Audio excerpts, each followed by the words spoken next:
నీకు ఎన్నిసార్లు చెప్పాలి శరత్? ఎప్పటికీ నీకు బుద్ధి రాదా? ఏమైందే?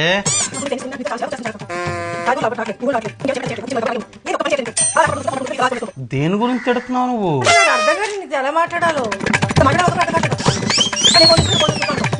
నిషా దేని గురించి తిడుతున్నావు చెప్పి తిట్టవే.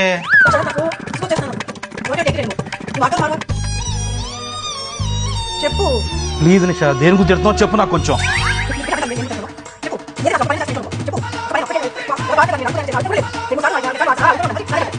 ఎన్నిసార్లు చెప్పించుకుంటావు శరత్? విసుగు వస్తున్నాను నాకు.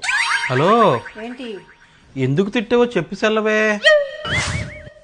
రేపు ఊర్లో ఉండట్లే కదా శరత్.